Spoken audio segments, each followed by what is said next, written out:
Olá, tudo bem? Hoje tá um pouquinho frio por aqui e não sei como é que tá na tua cidade, aqui já tá no outono, então já fica um pouquinho mais frio. E eu quero falar, na verdade, um assunto bastante quente e polêmico. Inclusive, agora, logo depois da volta do feriado de Tiradentes, eu tomei conhecimento de um discurso de um vereador justificando a existência da Ku Klux Klan nos Estados Unidos. Tamanho o absurdo que nós vivemos em discurso, em ódio, e que vai ao contrário do que eu sempre imagino e penso, que nós precisamos melhorar a nossa convivência. E pensando nisso, na verdade, eu também queria trazer a situação da cassação de mandato do deputado Glauber Braga, que foi aprovada no Conselho de Ética da Câmara dos Deputados, mas que foi adiado agora por conta de uma decisão do presidente da Câmara, e essa defesa vai ser apresentada só no segundo semestre agora. Mas olha só que interessante, um tempo atrás eu fui convidado a dar uma palestra numa cidade de aproximadamente 60 a 70 mil habitantes. E qual foi o objeto dessa nossa conversa lá? Foi justamente o orçamento impositivo. E o que é esse orçamento impositivo? Enfim, o que é essa ferramenta, esse instrumento de trabalho do deputado federal, no caso de várias assembleias legislativas, Câmara Distrital no Distrito Federal e muitas câmaras municipais que também têm isso aí no seu município. Mas também existem muitas câmaras municipais que não têm emendas impositivas. Mas eu vou contar uma história interessante sobre isso. Primeiro eu quero dizer o seguinte, que esse canal, esses vídeos todos que eu vou compartilhar com vocês, inclusive eu vou tentar trazer assuntos recentes, sempre com bastante exemplo, e assuntos práticos para a gente vir aqui para a nossa cidade, para pensar nas nossas cidades, mas o meu objetivo não é viralizar, é sim que essa informação chegue para quem quer discutir esse tipo de conteúdo. Então, se para você faz sentido e é interessante, faz o que todo mundo comenta, de poder curtir, de compartilhar, de se inscrever e acompanhar vários assuntos e muitas histórias, não só história das cidades, mas de situações que eu realmente vivenciei e participei dentro desse processo. Mas vamos voltar lá para o orçamento impositivo. O que de fato é esse orçamento impositivo? Quem tem, quem não tem? Bom, primeiro é importante destacar que esse orçamento impositivo foi aprovado na Câmara dos Deputados. E vamos lá, pensando em União, a União tem um orçamento. Todo ano ela tem um orçamento para o ano todo que precisa ser aprovado na Comissão de Orçamento, na Comissão Mista de Orçamento, que é Câmara dos Deputados e Senado Federal. Quando é discutido esse orçamento, porque o Poder Executivo precisa encaminhar para o Legislativo o orçamento para ir para a análise da Comissão Mista de Orçamento e depois para ser aprovado pelo Congresso Nacional, os parlamentares eles podem sugerir emendas dentro do orçamento, dizendo o seguinte: eu sugiro a emenda que X do recurso seja destinado para tal rubrica, para tal objeto, para tal função de governo, para tal subfunção de governo. Só que antes do orçamento impositivo, essas emendas elas eram apenas autorizativas, ou seja, os deputados também poderiam incluir essas emendas, mas o executivo não tinha obrigação de cumpri-las. E ele fazia isso normalmente cumprindo da sua base aliada.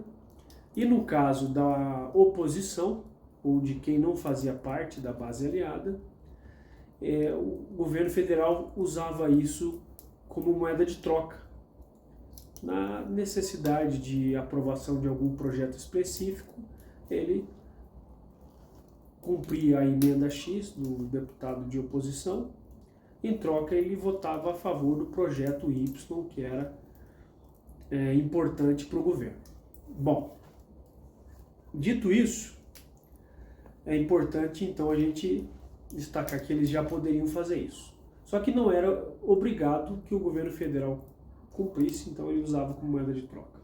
Quando o orçamento impositivo foi aprovado, salvo engano foi em 2014 para 2015, o que acontece? Nesse período, a partir de então, eles pegaram 1,5% da receita da União, divididos de forma igual entre todos os parlamentares. Então nós temos 513 deputados federais, não é? E 81 senadores. Então, distribuídos de forma igual.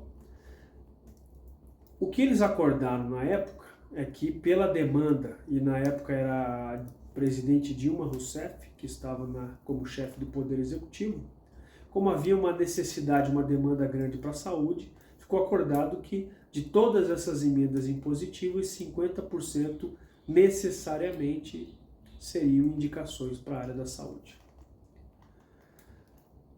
Bom, isso foi aprovado, começou a ser executado, então os deputados poderiam fazer essas emendas e era obrigação do executivo, sob pena de crime de responsabilidade, enfim, e sofrer muitos processos e até mesmo cassação de mandato, dependendo do desenrolo. Então era obrigação do Poder Executivo de cumpri-las, independente do partido, se o deputado é da base aliada, se é da oposição, enfim.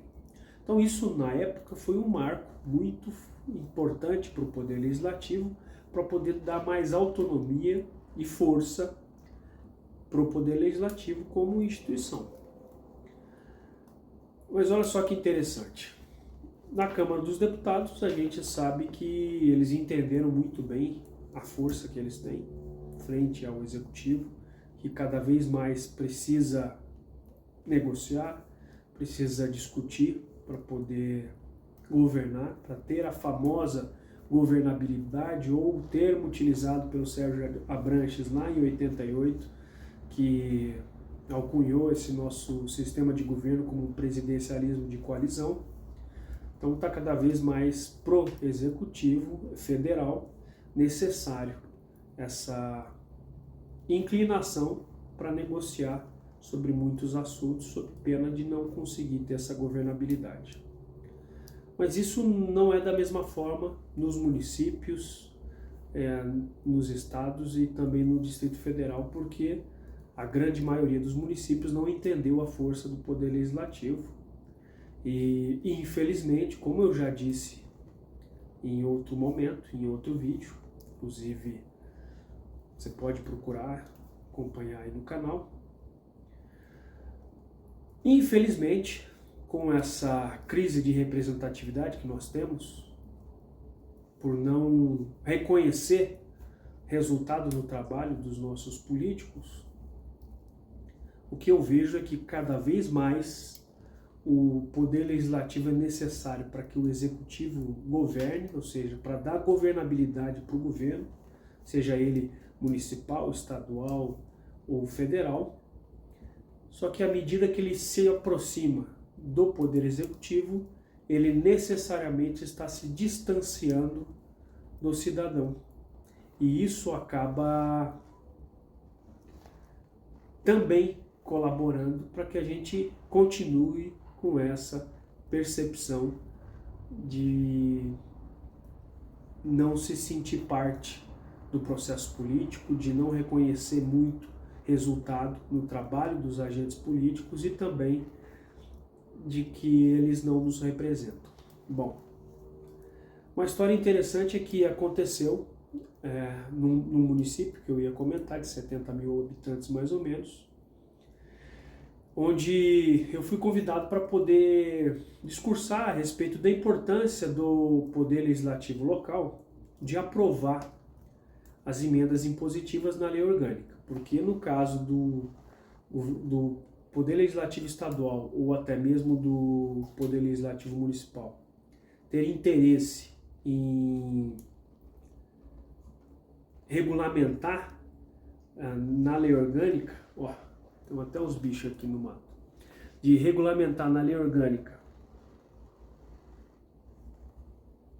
a emenda impositiva, então ele precisa tornar legal para o município, então precisa incluir uma emenda à lei orgânica. Então eu fui discursar nesse município para falar sobre as emendas impositivas.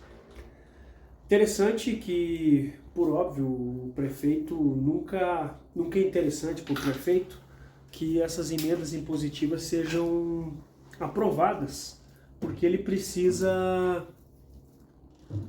ter mais força. Então isso acaba indicando naturalmente menos força para o Poder Executivo como o Legislativo. Então ele não teria interesse de que fosse aprovado. Como a emenda à lei orgânica precisa de maioria qualificada. Bom, debati com os vereadores, discutimos, foi para votação e foi reprovada. Os vereadores da base reprovaram por vontade do prefeito, inclusive sem nenhuma justificativa um pouquinho mais plausível ou coerente. O interessante é que isso foi um ano antes da eleição e, após a eleição, um dos vereadores que votou contra essa emenda à lei orgânica, que impunha o orçamento impositivo, ele foi reeleito e foi reeleito na oposição, porque o candidato dele ao executivo perdeu. Então ele estava na oposição e me procurou, perguntando: pô, professor, o que a gente pode fazer para ter aquela emenda impositiva, porque agora eu estou na oposição, enfim. E eu comentei com ele que, na verdade, ele tinha perdido uma grande oportunidade de poder, independente da situação, que é o caso dele agora de estar na oposição, de poder ter força e participar também do orçamento do município. Ele teria que fazer um processo todo de novo, enfim, ele até me pediu: pô, mas o senhor consegue vir na minha cidade de novo? Eu falei: não tem condição, são 5.570 municípios, então não é fácil assim. Eles tiveram a oportunidade agora, eles precisavam se organizar por si só, porque eles já sabem o processo que precisa ser feito e ter essa maioria para poder encaminhar. Então, dito isso, ou seja, se por um lado o Poder Executivo Federal ele é muito forte, entende o poder que tem frente às vontades do Executivo, a gente vê nas nossas cidades exatamente o contrário. Muitas câmaras municipais funcionando quase como uma casa de despacho da prefeitura e muitas vezes vereadores e vereadoras apreciando apenas legislação que vem do Executivo, sem iniciativa legislativa, sem proposituras também desses parlamentares, enfim. Então é praticamente o inverso. Eu lembrei da frase, lógico, do François Rabelais, que diz o seguinte, né? Conheço muitos que não puderam quando queriam, porque não fizeram quando deviam. Acho que é alguma coisa assim, deve ter alguma inversão aí nas palavras, mas o efeito é praticamente o mesmo. Conheço muitos que não puderam quando queriam, porque não fizeram quando podiam. E foi a situação dessa Câmara Municipal e desse vereador. Então é uma discussão interessante para a gente ter, para saber que nos nossos municípios, infelizmente, os vereadores e vereadoras estão perdendo a oportunidade de trabalhar discursos relevantes, de discutir a cidade, de poder fortalecer e entender de fato quais são as suas funções, porque infelizmente muitos vereadores e vereadoras no Brasil todo não sabem quais são suas funções, e se sabem algumas delas acabam não sabendo como colocá-las em prática, ou quais são as ferramentas que eles podem utilizar para fazer isso. E aí nós, como cidadãos, acabamos não percebendo o resultado no trabalho deles, não nos sentindo representados por eles, e isso também acentua o que eu já disse no vídeo passado, a nossa crise de representatividade. Então isso é bastante complexo, a gente vai discutir bastante coisa, mas eu queria trazer essa curiosidade, porque eu vejo muitas discussões rasas nos nossos municípios, muitos vereadores e vereadoras despreparados, nas nossas assembleias legislativas também, discussões que não agregam nada, que não levam a nada e que ficam apenas despertando ódio entre algumas parcelas da população, seja ela hoje na nossa atual dicotomia direita-esquerda, Lula e Bolsonaro, ou sejam outras também. Mas a gente não vê essa discussão política mais razoável, pensando na cidade, pensando em você, cidadão, em mim como cidadão, e deixando de lado um pouquinho a emoção para falar da razão, como eu já comentei em outros momentos. Então, eu vou ficar com esse raciocínio por aqui com vocês, porque eu precisava compartilhar essa passagem de um vereador que, quando podia criar uma estrutura que fortalecesse a Câmara Municipal para que ele pudesse ter condições de trabalhar, inclusive quando estivesse na oposição, não o fez. Depois foi reeleito na oposição e acabou ficando sem muitas opções para trabalhar como ele imaginava. E, infelizmente, isso tudo acentua, como eu sempre comento, essa nossa percepção de não nos sentirmos representados pelos que lá estão. Hoje eu vou ficar por aqui, porque eu acho que é uma discussão muito interessante, mas me acompanhe, me siga, curta, compartilhe, se fizer sentido para você, se inscreva. Eu quero poder trazer alguma provocação para você todos os dias da semana, sempre em algum momento ou passagem, inclusive política, que eu acompanhar ou no noticiário ou que me lembrar de alguma situação que eu vivenciei, tá bom? Obrigado.